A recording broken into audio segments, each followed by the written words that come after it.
ये लड़की इधर इंद्रधनुष की टॉफी खा रही थी और उधर तेजी से आ रहे बॉल को बिना देखे ही पकड़ लिया।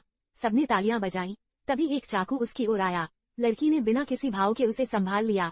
छोटू ने देखा कि कोई शरारत कर रहा है और गुस्से में पूछा कि यह किसने किया। भीड़ में से एक लंबे बालों वाला लड़का बाहर आया, अपने साथ कुछ गुंडों को लेकर, जो सुरक्षा शुल्क वसूलने आए थे। छोटू ने खतरा भांप लिया और लड़की को खींचकर भागने की कोशिश की, लेकिन वे घेर लिए गए। लड़की ने पलटकर एक किक मारी। लड़की का नाम है चियांशी, जो ऑटिज्म से पीड़ित है लेकिन उसमें असाधारण क्षमता है। वो गुंग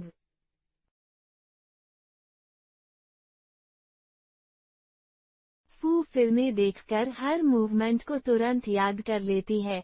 कुछ समय बाद पड़ोसी छोटू भी उसके द्वारा आसानी से गिरा दिया जाता है। वो एक अद्वितीय मार्शल आर्ट्स प्रतिभा है, लेकिन जीविका के लिए वो और छोटू सड़क पर कला दिखाते हैं। इस लड़ाई में जीत के बावजूद अब वे कला नहीं दिखा सकते क्योंकि उन्होंने गुंडों को नाराज कर दिया है, जो अब रोजाना आकर परेशान करते हैं, जिससे उनकी आय का स्रोत खत्म हो गया है। मां को कैंसर होने की खबर ने उनकी मुश्किलें और बढ़ा दी। महंगे इलाज का खर्च वे उठा नहीं सकते थे। अंत में घर की सारी बचत खर्च हो गई और मां को मजबूरन घर लौटना पड़ा। मां ने उठकर देखा कि चियांशी चिंतित है और उसे सांत्वना देने गई, लेकिन चियांशी ने अचानक मां की विग खींच ली। मां को देखकर चियांशी डर गई। उसके दिमाग में मां की छवि लंबे बालों वाली और खूबसूरत थी, लेकिन अब सामने खड़ी मां के पतले और आधे गंजे बाल देखकर वो सहन नहीं कर पाई और जोर से चिल्ला उठी। वह इस सच्चाई को स्वीकार नहीं कर पा रही थी, लेकिन उसे स्वीकार करना पड़ा। चियांशी ने कैंची उठाई और अपने बाल काट दिए। वो शायद अपनी भावनाओं को व्यक्त नहीं कर सकती थी, लेकिन शायद इसी तरह वो मां के साथ दर्द साझा कर सकती थी। छोटू ने अनजाने में मां की डायरी में देखा कि उसमें काम के दौरान बकाया राशि का विवरण था। पता चला कि ये ठेकेदार, जो माफिया के समर्थन पर निर्भर थे, अक्सर मजदूरों की मजदूरी रोकते थे। मां के इलाज के लिए छोटू चियांशी को लेकर बर्फ फैक्ट्री में पैसे मांगने गया। जब उन्होंने देखा कि ये दो छोटे बच्चे हैं, तो उन्होंने उन्हें गंभीरता से नहीं लिया और बिना कुछ कहे अपने आदमियों से उन्हें बाहर फेंकवा दिया। चियांशी ने हार नहीं मानी और गंजे मालिक से पैसे मांगती रही, लेकिन उसे चेहरे पर अबेकस से मारा गया। चियांशी ने हाथापाई करने की कोशिश की, लेकिन छोटू ने उसे जबरदस्ती खींच लिया। उस रात वह बेचैन रहा और अकेले ही पैसे वापस लेने का फैसला किया। बर्फ फैक्ट्री में पहुंचकर न केवल उसे पैसे नहीं मिले, बल्कि गंजे मालिक के आदमियों ने उसे घेर लिया। दुश्मन अधिक थे। चियांशी को जोर से धक्का देकर जमीन पर गिरा दिया गया। जमीन पर पड़े चियांशी के दिमाग में फिल्म के मूव्स और मां का कमजोर चेहरा बार बार चमकने लगा।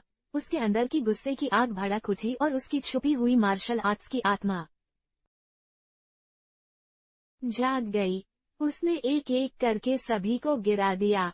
इस समय गंजे मालिक ने पीछे से हमला करने की कोशिश की, लेकिन चियांशी ने एक घुमावदार किक मारी और उसे दूर फेंक दिया, जिससे वह पहचान में नहीं आया।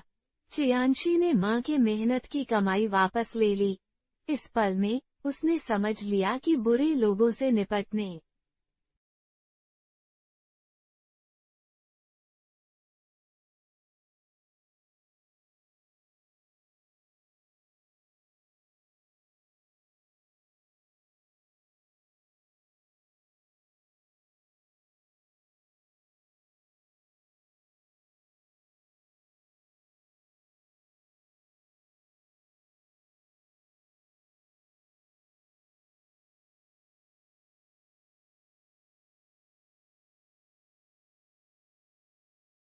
के लिए मुट्ठी कसनी पड़ती है।